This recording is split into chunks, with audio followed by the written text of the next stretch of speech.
get started. So we're back. We're back after a 4 month. Is it 4 month hiatus? No, 5, 6 month hiatus. No, it can't be that long. Like Our 2 or last 3. one was in May. It's been a while. Our It's last been a one, while, our 6 last months? podcast was in May, and then so let's give the people that have been anxiously awaiting, all 6 of them, let them know what we've been doing.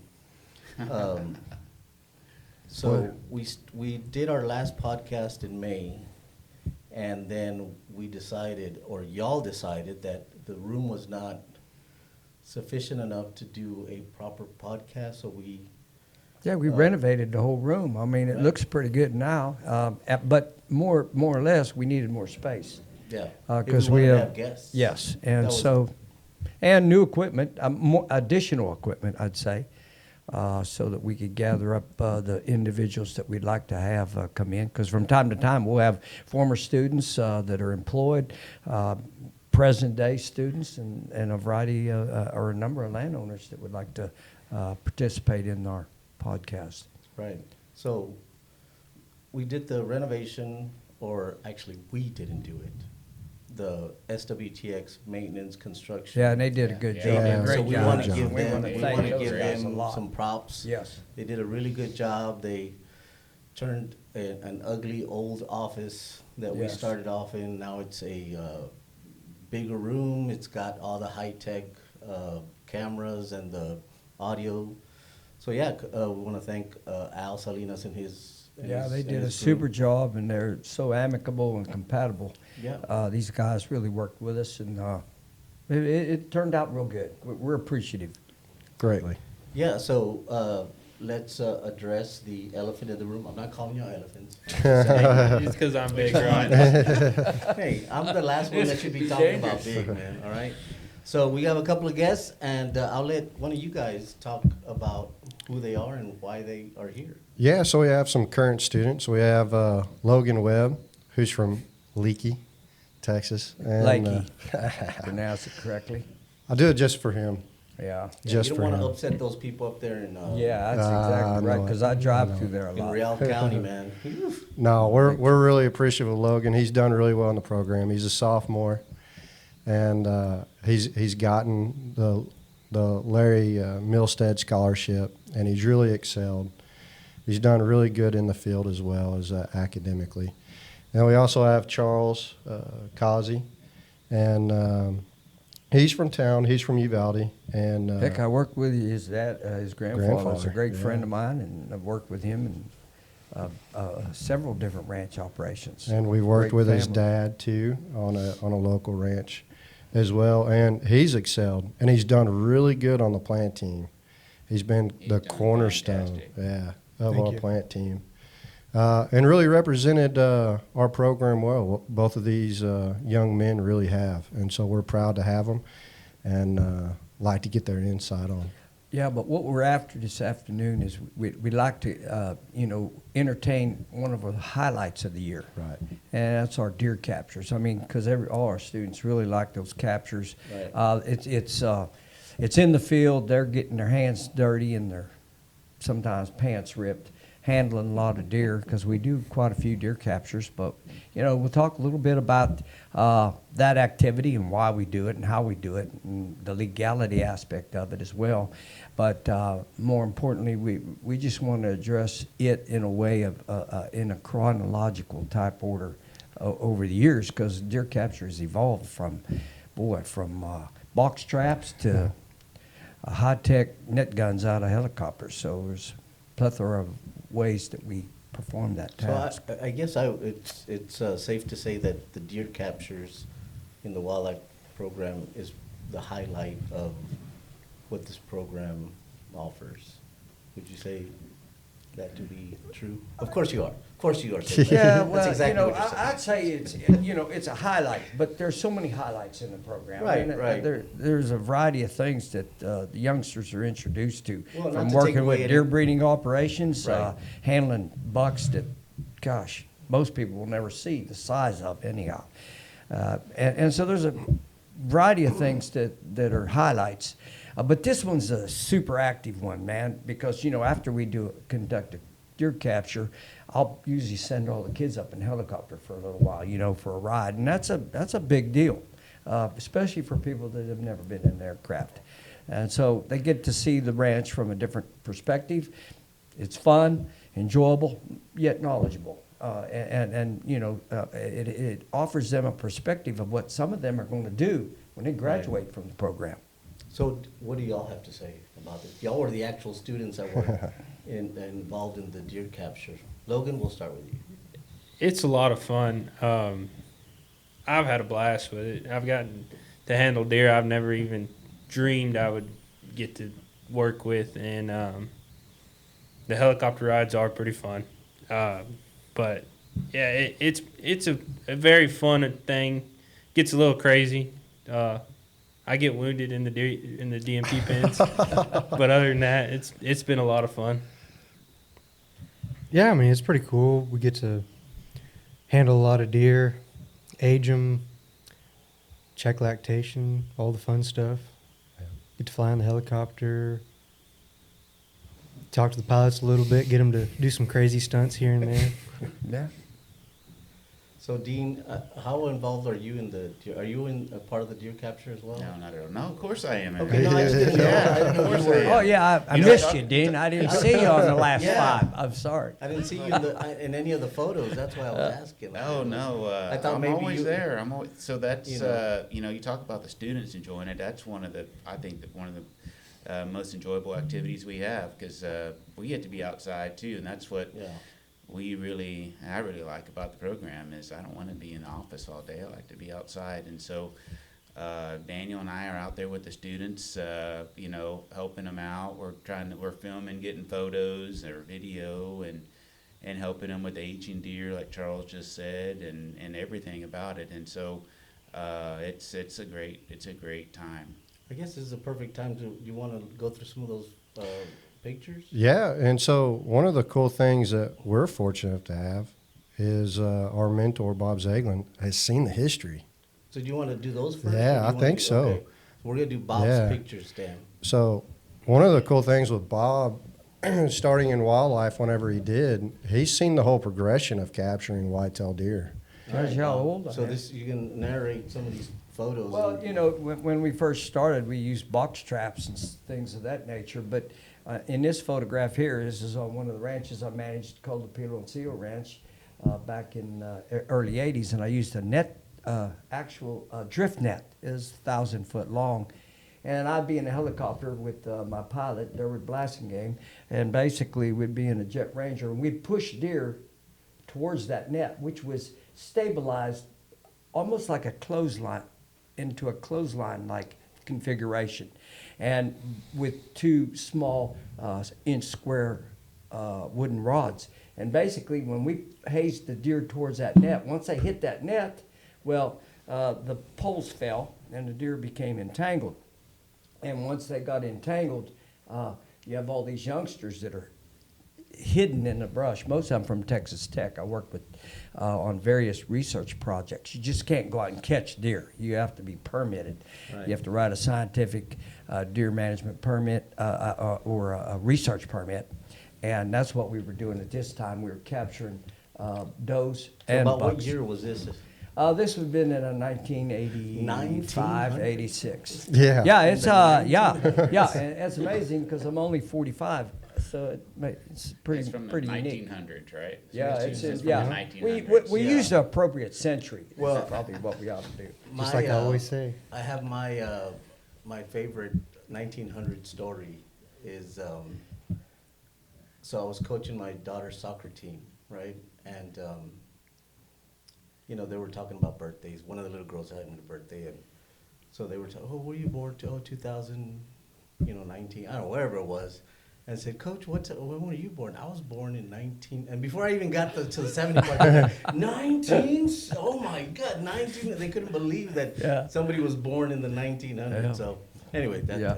that's my story here. So And some of these pictures here are This- absolutely outstanding. This There's a is lot picture, of people. most of these pictures are coming from a very unique time period. Yeah. When it was a rush. That's all I got to say. Because what I'd do is I'd film the I'd be in another helicopter and I'd be filming the guys capturing the deer, and we'd have to rely on stock tanks. Before we had drift nets, we had to rely on stock tanks. And so a ranch had to have water tanks in order for us to catch deer, because we would actually run the deer, haze them into the water, and then I'd hire some of the best cowboys in South Texas and Mexico, and I'm talking about some really serious ropers, very good vaqueros. Anyhow, these guys would rope these deer once I got them into the water with the helicopter. So that's how we did it at first. But you know, the thing about that is you'd start real close to that tank and catch a few, and you know what happens when you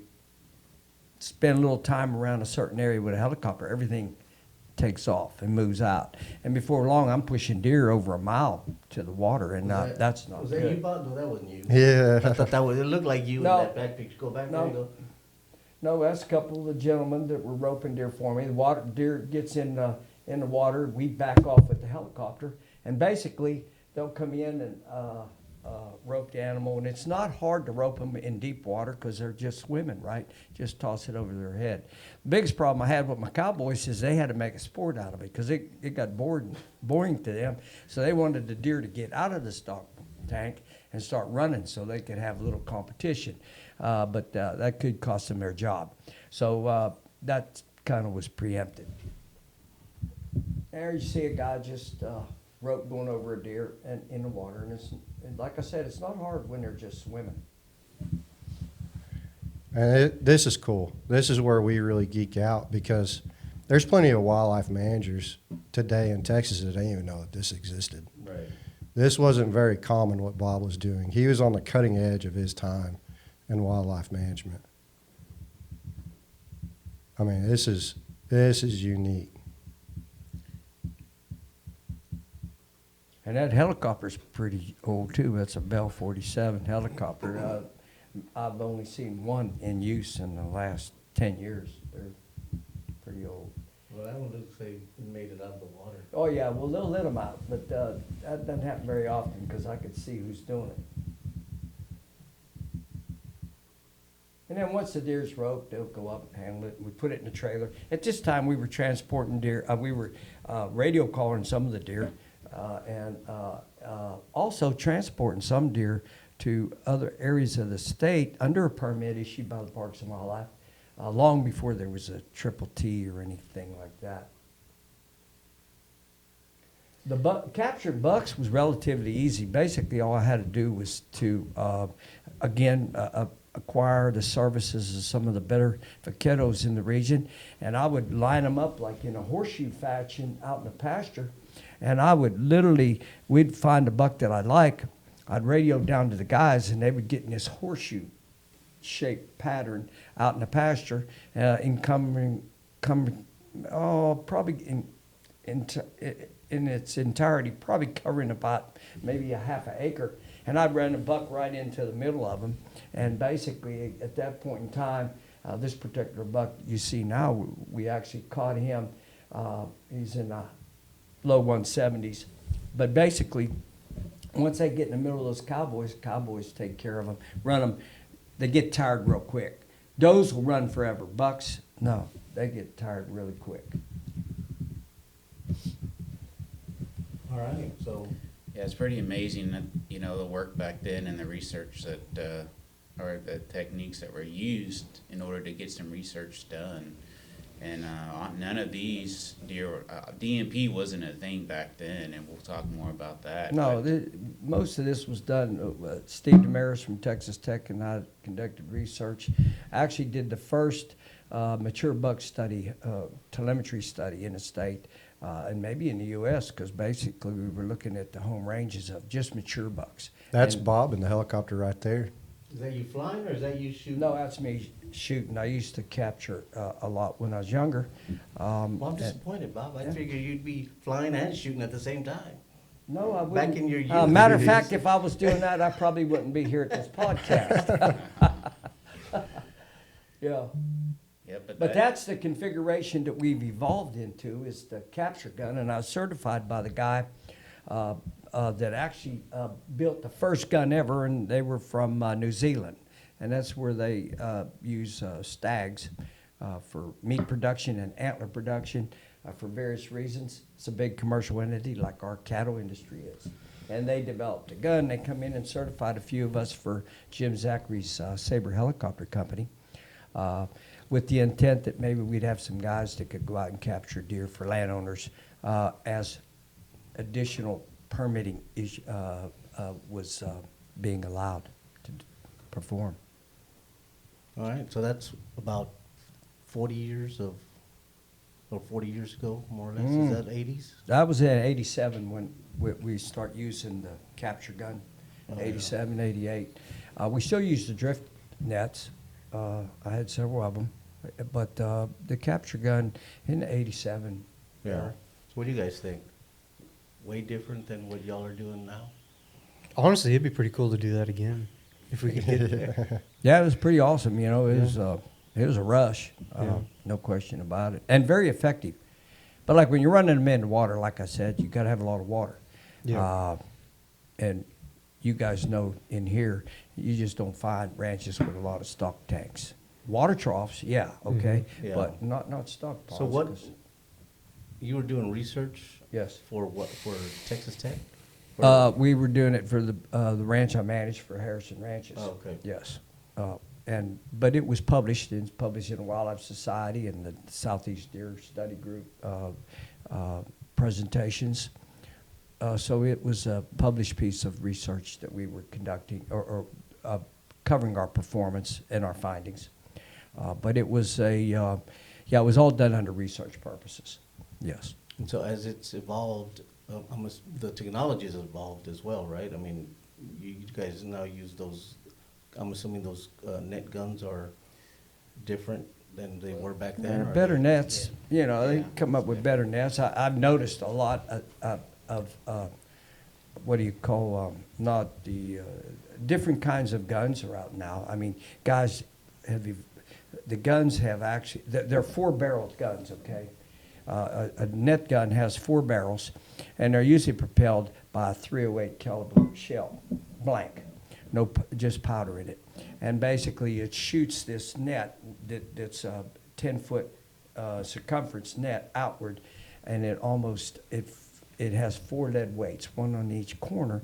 And when it's projected outward, it goes out ahead of the deer, and when it falls, it forms a spider web. And the deer run right into the spider web, and that's how we catch them. They become entangled, and then the ground crew comes in and handles the animals. But I see little innovative activities occurring over time, like the guns. Some guys are using different calibers, testing new barrels, things like that. But it's pretty much generally the same. So who's shooting the guns? Or do any of the students get to shoot the guns? No, they haven't. No, there'll be a time when they do.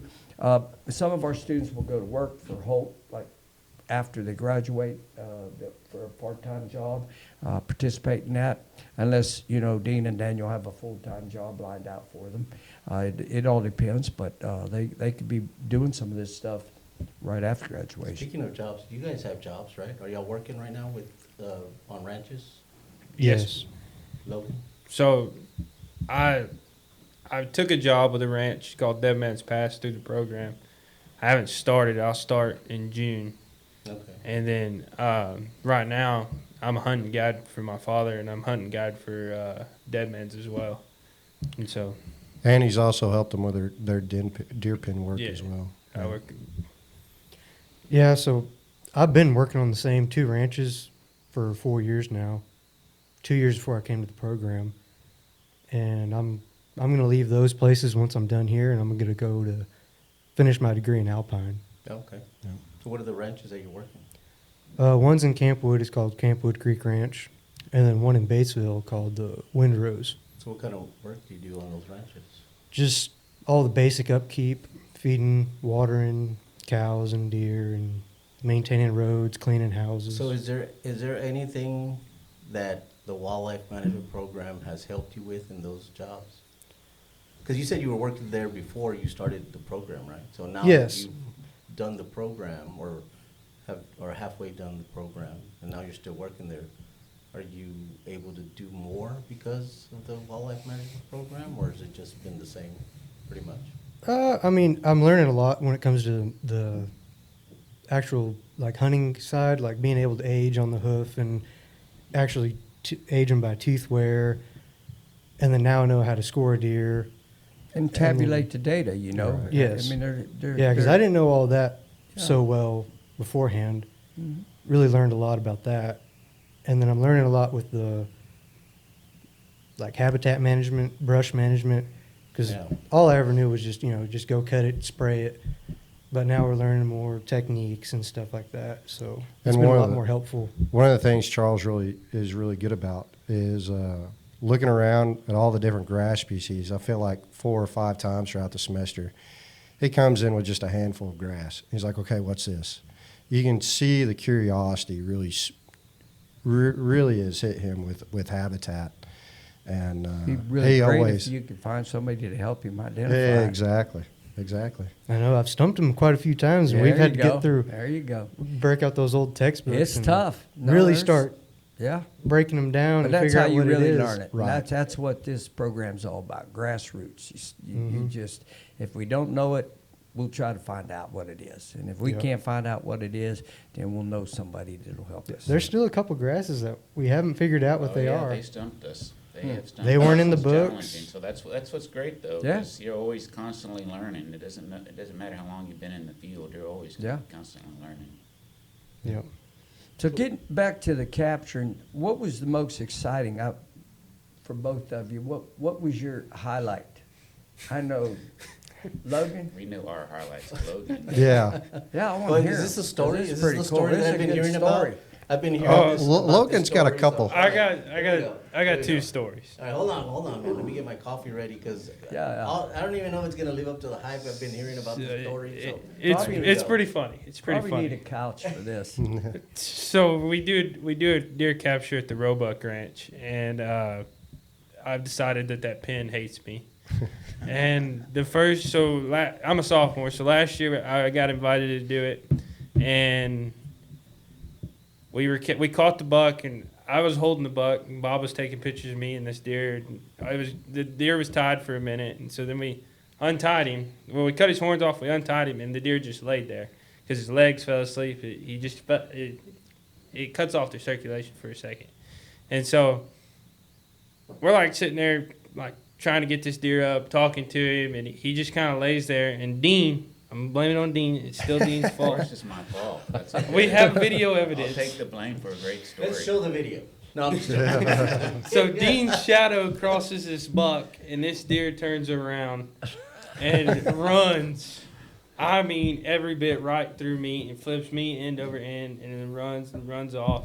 But I got ran over by this deer, and so that was the first time. And I got to film it. Yeah, so it was was- great. Bob's great, got- great Wrong time. footage. Yeah, Bob's got great pictures of me getting ran over, and then the second time, or this last time, I was there and I was carrying a deer, and I was walking, and they just cut it, and he told us, he was like, watch out for the mesquite thorns, and so I had boots on, and I didn't think much of it, and I was like, I can walk through anything.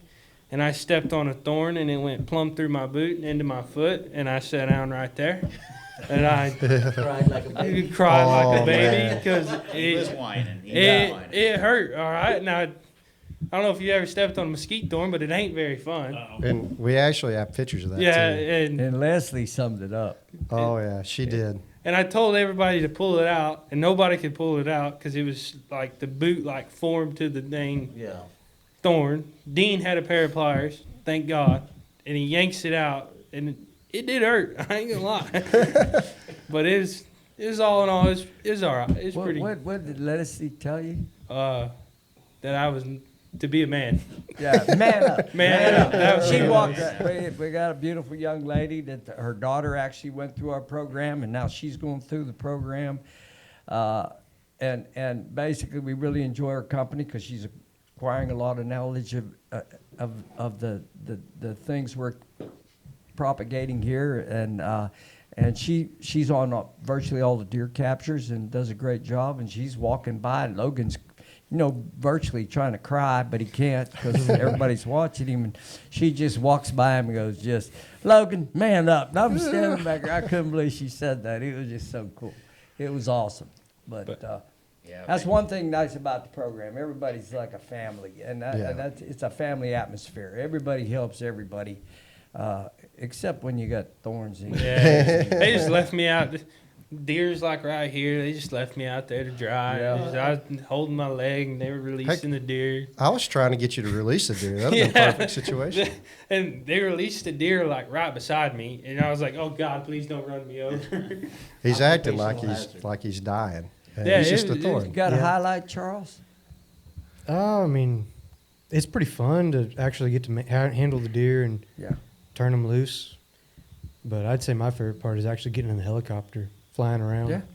I enjoy that more than anything. Yeah, cool. Who was 'Cause I've- flying was Bob flying the helicopter at the Oh, time? I wish. If Bob was flying, I ain't getting in it. That's for sure. That'd have made it a lot more fun. Yeah, it would make it a lot more fun. Yeah. Landing wouldn't be that much fun, but flying would be good. How long have you had your license, Bob? Oh. Hmm. Not yet. Just one more, Not yet. you know, hadn't passed the test yet. almost there, Yeah. you know. He tried but failed. That's 80 why God invented pilots. 85th time Man, I is a could get charm, pilots. you know, Yeah. take the test. Yeah. No, so you've been flying for, Oh my. 50 Since, easy. Since '75. How many years do you think you've had over 100 hours? Whew, I don't know. At least 25. Yeah. 25 years that I spent about 120 hours of flying actual surveys on an annual basis, a little over 100,000 Yeah. acres. This year, a little over 200,000 acres. But I fly a lot, conducting aerial surveys, not counting all the captures I'm involved with. But on the captures, all I do is go up and help the landowners select the bucks. Then I'm out of there. I'm on the ground with my guys. Dean and Daniel were down there, and you know we just act as a team, but it's a tool that's very instrumental in wildlife management, and it can help augment the genetic integrity of a deer herd. That's what we're after. Right. And when you come down to it, Daniel explained a little bit about the DMP process. Yeah, so the DMP, it's a deer management permit, and it's a program through Parks and Wildlife that allows a landowner to temporarily house one buck with up to 20 does per pen, and you can have multiple pens on a property. And it's a high fence property. a high fence property, Yes. yeah. And there's a whole process to it. You have to have a game warden come and look at your pen. You have to have a certified wildlife biologist certify the pen. Has to have a certain number of square feet of vegetation, gates. It's a very intense process. And so we'll help a landowner out, go through that whole process, get the permit, and then we'll bring the students in to catch, which is the fun part. But there's a lot of hard work that goes behind it to be able to even do that. And so, like you said, it's like Bob said, it's to augment the genetics. You can capture your best buck on your property, put them in a pen with a couple of does, and release those deer after breeding season, and increase your genetics. And it's a really good tool that Parks and Wildlife allows landowners to take advantage of. Yeah, it's a great tool because one thing to think about with white-tailed deer breeding ecology is that that multiple bucks are going to be breeding does throughout the breeding season, and so the old thought that the largest buck is going to breed all the does is not the case. Right. And so on average, Kingsville, A&M Kingsville, and Mississippi State has done some research, and maybe about 5 fawns will be sired by one buck. That's it. And so having the DMP will allow that landowner to express his genetics exponentially over the course of, it requires several years in order to be effective. And so you can have more than one DMP pin on a property depending on the size. For those that don't know, can you explain DMP? So the Me deer, being one of them? Yeah. well, the deer management Oh, pin. there you go. Yeah, I knew that. I knew that. Yeah, deer management Just pin. wanted to And make so, sure these guys knew what they were talking about. yeah, and so I believe it started in 1998. So it's been around for a while. Right. And so you can, as Daniel said a while ago, you can, the pin can be from 5 acres to 100. It's got to have a certain amount of vegetation, water, and some feed as well. And so you can put up to 20 does with one buck in one of those pens. Wow.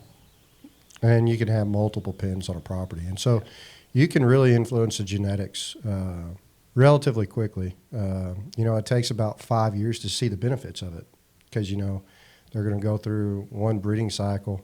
And you typically want to harvest a deer at about 6.5 years old. And so it takes time to get those fawns from the DMP pen to reach maturity to really start seeing the effects of it. So is this all stuff that you've learned already? Yes, sir. We learned it. We learned it we learned it this semester, and I believe we learned it last year too. We learned it as we kind of went with the DMPs, and they kind of, as we were catching, they explained it to us, and then prior to us going through the catches, we learned how to age, we learned how to score, we learned the reasons why we do it. And So, y'all have one semester left, is that what it is? yes, sir. So y'all are Yes. just in the spring and then y'all graduate Yes, Yes. sir. and time to go get your big boy job. That's what it Yeah. is. Go to So- Alpine. Oh, that's right, you're going to Alpine, you're going Yep. straight to work, right? Yes, sir. I took a job through the program. But are you working right now? Yes, sir. Oh, okay. Yes, sir. So I worked for my dad, and then I also worked at Garner in the concessions for up until this last Oh, okay. semester. But you were, this morning, we had to reset our schedule because Logan couldn't get here on time, because you were working. Yes, So sir. that- Yes, sir. I was you got- guiding. You got a pass, so who are you working for? My father. Oh, okay. He owns his own hunting business, and so this morning I had 5 hunters to take care of, and so that was where I was at for most of the morning. Well, all right, so once y'all are done, so you're going to Alpine and get Yes, your, I'm going to go for rangeland management. okay. And so you're gonna get that there at Sol Ross, Yes, sir. and you're going straight to work, great? Yes, sir. And so you said you're going to work for Dead Man's? Dead Man's Pass And Ranch, where is that? Comstock, Oh, in the okay. middle of nowhere. Yeah, it's a godforsaken road, man, up there. Yes, Don't sir. get, don't get stuck up there with a flat tire and no spare Yes, sir. tire, because, it'll be a while before you see a car come up and down that road.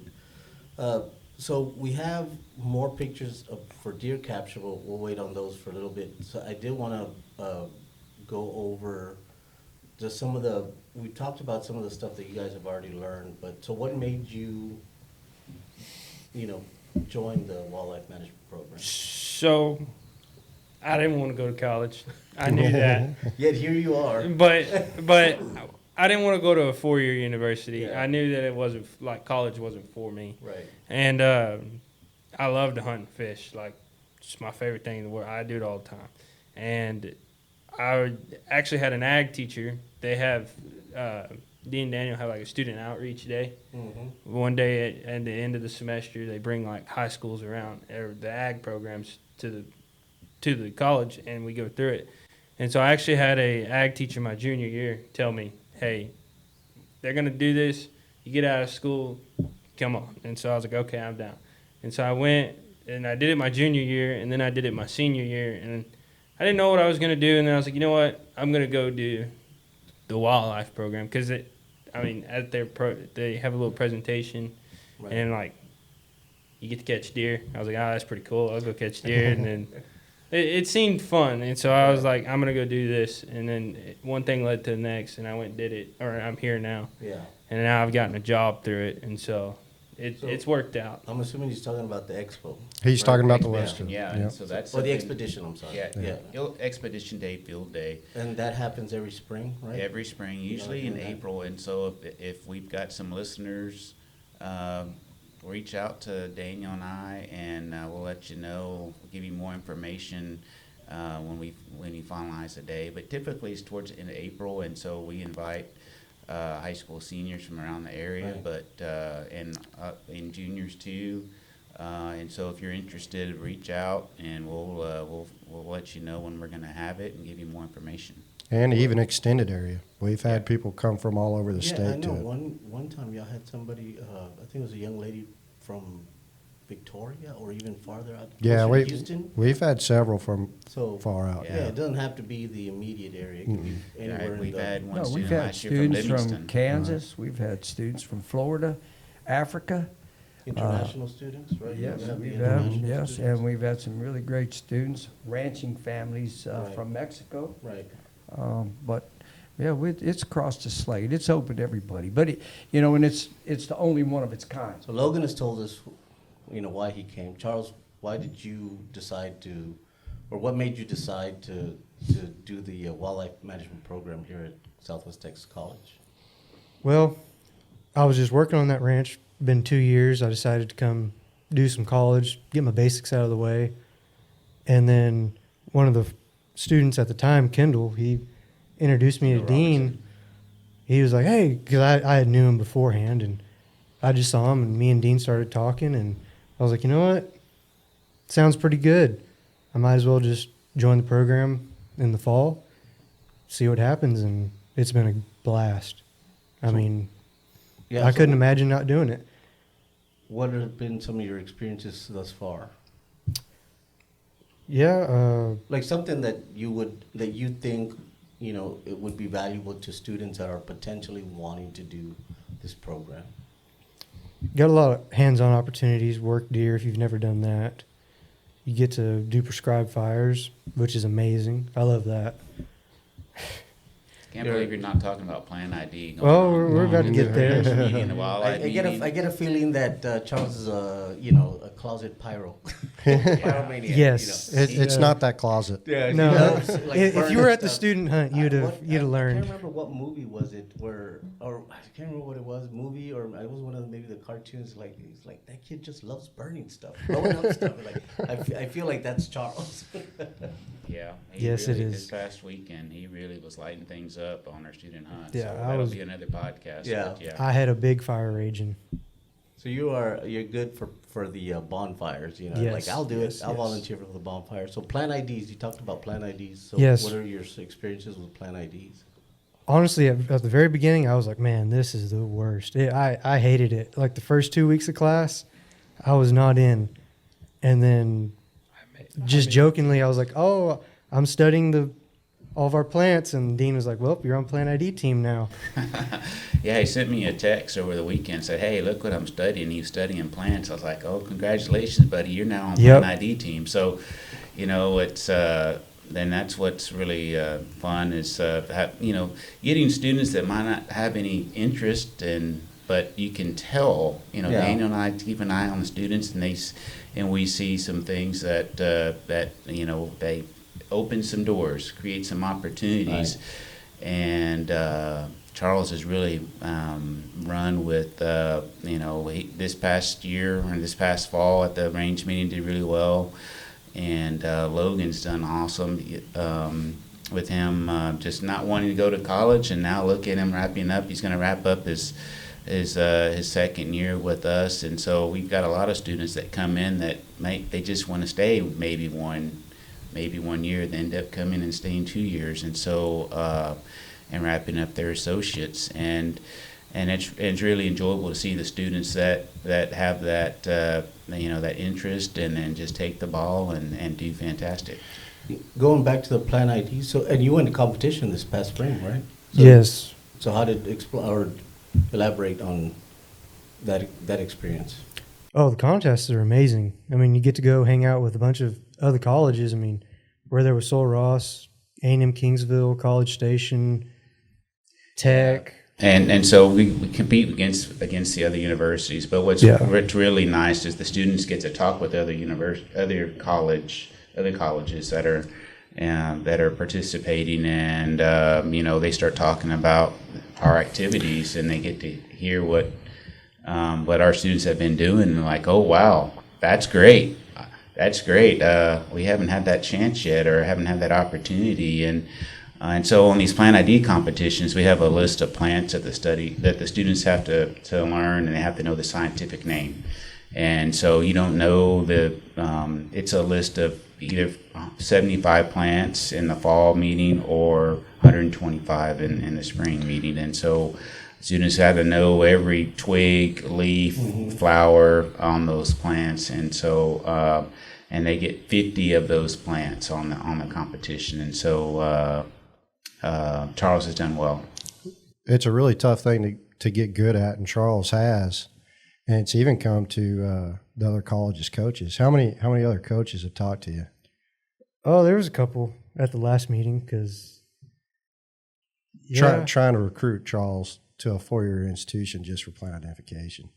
Yeah. So that's a pretty proud thing, no question. Yeah, it was pretty cool. There were a lot of people talking to me, wanting me to come, but I'm pretty dead set on Sul Ross. Yeah. So what makes this program unique? Well, it's all our hands-on activities. You know, we've been spending this morning talking about our deer captures, but it's much more than that. Our deer captures, it's we have our wildlife ID class. We're going out to visit a ranch every week with our freshman students. Then we get into the spring semester and we're doing prescribed fires. We're one of the colleges in the state that are still doing some prescribed fires. And then the students get to put together a management plan. The sophomores put a management plan together at the end of their sophomore year, and so that's very unique because as a wildlife student, seniors usually only get an opportunity to do that, and we have sophomores putting together a management plan and have to present it to the landowner. So lots of great opportunities that you don't get to see at other universities. So that's what I was referring to when I said I know what it is, because we've talked about it several times in some of the other podcasts and off the podcast that SWTX Wildlife Management Program offers students the ability to do the hands-on work that you wouldn't do the first 2 years at a four-year school, right? Yeah, you would have to you wait know, until your junior, Yeah. senior year to be Yeah, doing easily. the things So, that you're doing here. it helps the students decide whether they want a professional career in wildlife management right off the bat instead of wasting 2 years, because you're going to get the full detail of what it's all about in the field right off the bat, like what you're going to be doing. So when you get to Sul Ross and those guys have been there for 2 years already, and like, I already did all this, man. Did all this. Oh, Sul ready to Ross go. and A&M Kingsville, they'll Yeah. tell you, and they tell me all the time, man, your students, man, they come in, they're polished. Yeah. I mean, we don't have to train them on much You go up there and stuff. start They're teaching the really class, good. man. I don't know about that. All right, so I guess we're gonna wrap it up because we've been at it for a while, and it's good to be back on the podcast, and we'll have more coming up. Unfortunately, we're fixing to go into winter break. This is being recorded the day before our December graduation, so I'll be there doing the December graduation. You guys won't, because you won't have any students graduating, right? Yeah, we're In going to be December? there. Yeah, I think we have a couple Oh, graduating. okay. Yeah. But there are students that maybe graduated after this. in the They summer? had to finish up some basic Right. courses, and so yeah, but Because normally your wildlife students graduate in the In- spring. Correct. Right. Okay. All right. So, but before we go, we have to revisit the mesquite thorn story that Logan was involved in. So, Dan, put that picture up there. That is a beauty. look that. at Come look on, at Logan. Leslie's that. Do face. some play-by-play, Logan. What's going on here? Basically, I'm sitting there Suffering. holding my leg as everybody is just standing around laughing at me. No, what it was is I you're wish- sitting there whining. I wish we had some audio. Cause Look, it does nothing it but it, whine, it whine, hurt whine. more Almost- than people think it did. And I just So you step on a big was mesquite that thorn. sucker? You'll Go see to- the next picture. Yeah, go to the next picture. Just a quarter of an inch. No, maybe bull. There you go. He's pretty big. Oh, my God. You need to put that trophy on your So, wall. so did Dean get the honors of pulling out? Yeah, Because he yanked it right out. he's Dr. Dean Wieners, and he was Yes. like, wait a minute, I'm not an MD. Well, I'm you a know, PhD. I'm a doctor, so sometimes I wear many hats. I would you know. imagine somebody else, is there a doctor in the house? And Dean raised his hand and said, I can do it. Well, he's not going to operate on me. Come on now. I didn't have much options there. Dean was the. Oh, he was asking for anybody. Yeah. He- In But- a matter of 3 seconds, I asked 4 people to pull it out. And nobody could get it out.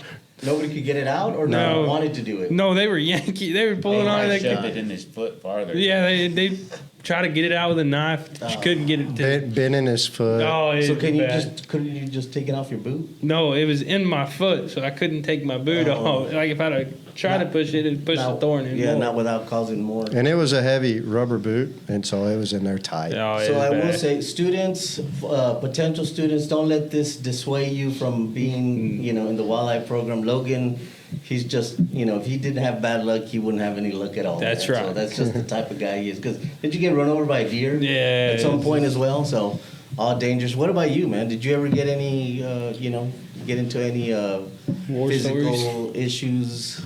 No, no. Get your finger bit. See, it is only Logan. Ah, Never He's mind. only me. It's- You've had Yeah. to put a couple of deer in headlocks, right? Yeah, we did. But he won, so Yes. as opposed to Logan. Yeah. Logan didn't. I didn't He win. took on a deer, he lost. He took on a mesquite thorn, he yeah, lost. Size So doesn't matter apparently with No. it's all But about. Leslie summed it up, though. She just cracked me up, and she's Man looking up, at him. She's boy. Yeah, I laughing. was just, Man up, Logan. That's all she said, and I just cracked up. It I was didn't good. get no break, nothing. They man just up. kept on going. Yeah, it's- All right, put your boot on. Let's go. We got deer to catch. yeah. All right. Well, thank you guys for joining us again. Thanks, students. Logan, thanks for coming in and telling us your war stories. And wish you the best of luck, guys. Yeah. And Thank you. y'all, And Charles. y'all, Thank you. Charles. Thank you. Yeah, I mean, Yeah, thanks for feel, coming. Feel free to come problem. back anytime. We'd love to hear what y'all are doing currently. Once y'all move on to bigger and better things, because they will be bigger and better, hopefully. For And I'd you like to guys. wish y'all a Merry Christmas, but also all the people that are watching us. I hope everybody has a safe and Merry Christmas out there.